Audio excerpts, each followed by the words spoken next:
पढ़ली रामायण रहुआ चल जाई पाताजी, देखली रामायण रहुआ चल जाई पाताजी।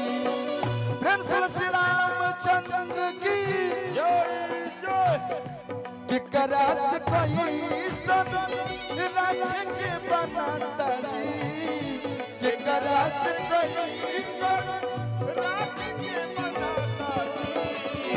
अब पढ़ली रामायण रहुआ चल जाई पाताजी, देखली रामायण रहुआ चल जाई पाताजी।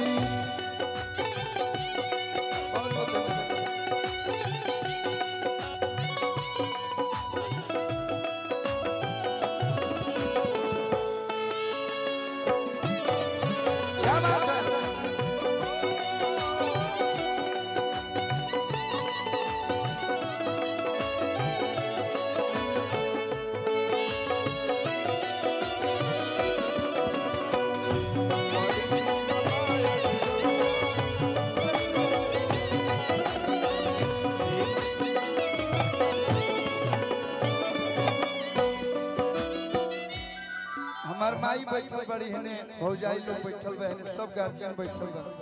अरविंद भैया आज के समय में अगर बाप बेटा के थोड़ा बहुत कुछ बोल देता अबे बाबा तब बेटा नाराज हो जाता, ये भुला जाता कि हमरा खातिर बाप कितना मेहनत करके पढ़ाई पढ़ौले बा। हम सीबीएसई बोर्ड के खिलाफ नहीं की, सीबीएसई बोर्ड में पढ़ाई पढ़िए, लेकिन घर का संस्कार जो है अगर बड़ों को पैर छूना है तो पैर छूइए।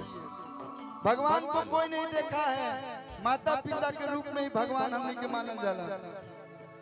उस समय में राम जी के पास का ना रहे, एगो माई कहते कि 14 वर्ष आपको वनवास काटना है, एक बार वो नानू को नहीं की, माँ का आदेश का पालन किए।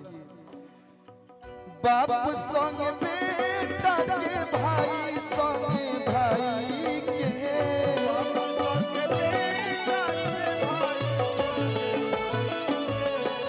कितना याद करती हले राम के कोई चश्माई के।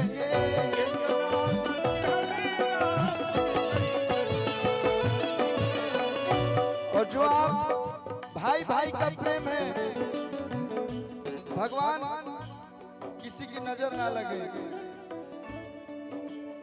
कितना सौभाग्य की बात है कि हमने के बीच में गुरु जी की आगमन भई।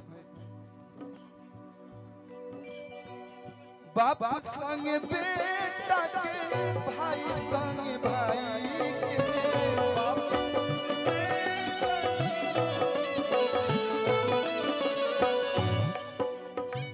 कितना याद आती हले राम के कोई जसमाई के।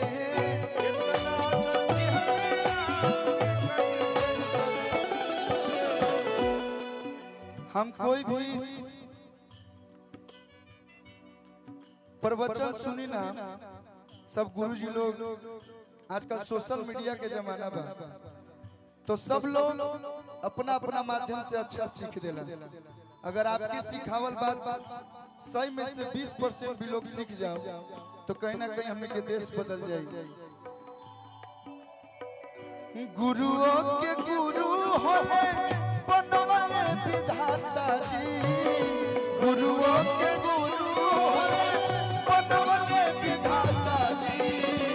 पढ़ली रामायण रहुआ चल जाई पाताजी, देखली रामायण रहुआ चल जाई पाताजी।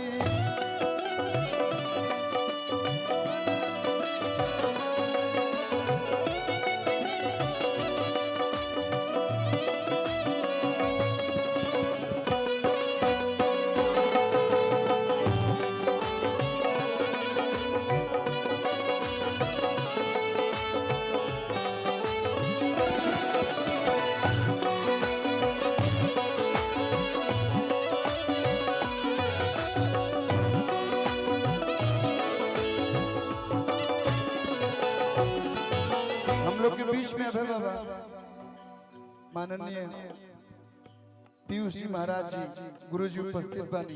एक बार हम चाप जोरदार ताली बजा के आप लोग स्वागत अभिनंदन करी लो। गाना के भाव बा गुरुजी, मित्र से निभावल जाला, सबसे अच्छा अगर कोई रिश्ता होता है ना तो मित्र का रिश्ता होता है।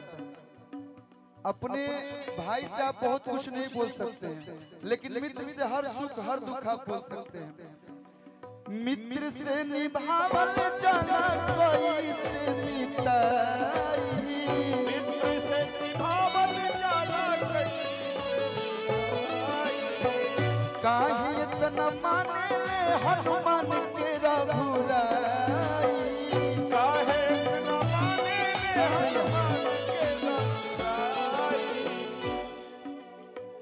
लेके जानकारी रहो बन जाए ज्ञाता जी, लेके जानकारी रहो बन जाए ज्ञाता जी, देख ली रामायण रहुआ चल जाए पाता जी, पढ़ ली रामायण रहुआ। और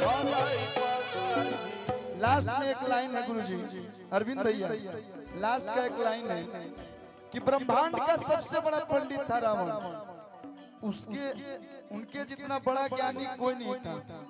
वो जानते थे कि अगर हम सीता मैया का हरण करेंगे तो राम जी मेरा सर्वनाश कर देंगे, लेकिन कहते हैं ना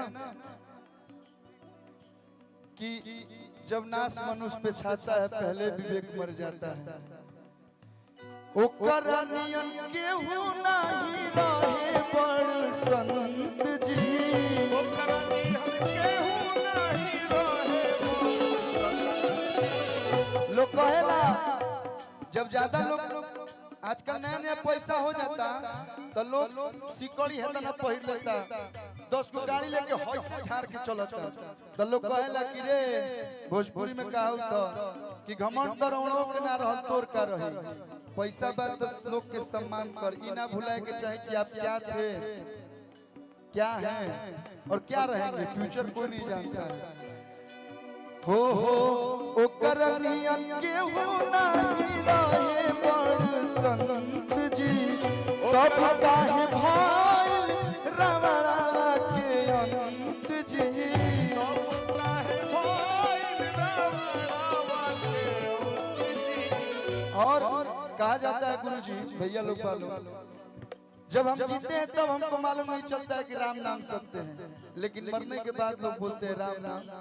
तो ये जीते जी हमको मानना पड़ेगा कि एक राम है इस दुनिया में, इस धरती पे प्रभु हैं, तो ही हम सब लोग हैं। अभिषेक भैया, राम नाम सत्य बकलो चंदन के बुझाता जी, राम नाम सत्य बकलो चंदन के बुझाता जी, राम नाम सत्य बक अरविंद हर पीयूष जी के बुझाता जी, पढ़ली रामायण रहुआ चल जाए पाता जी।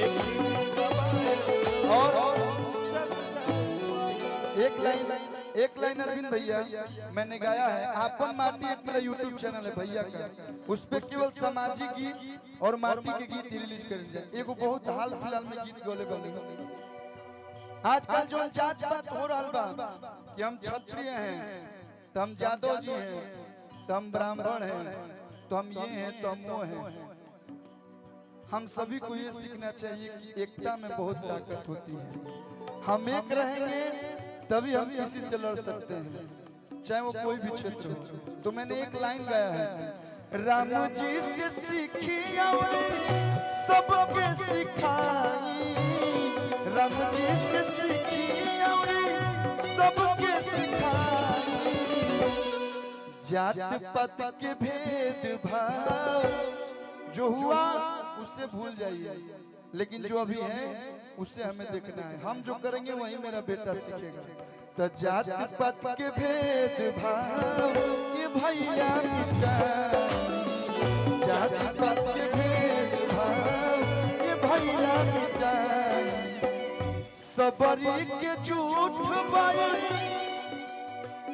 सबरी के झूठ बायर खैले न घुराई, सबरी के झूठ बायर खैले न घुराई, जात पात के भेद भाव ये भैया मिटाई, जात पात के भेदभाव ये भैया मिटा जात पात के भेदभाव।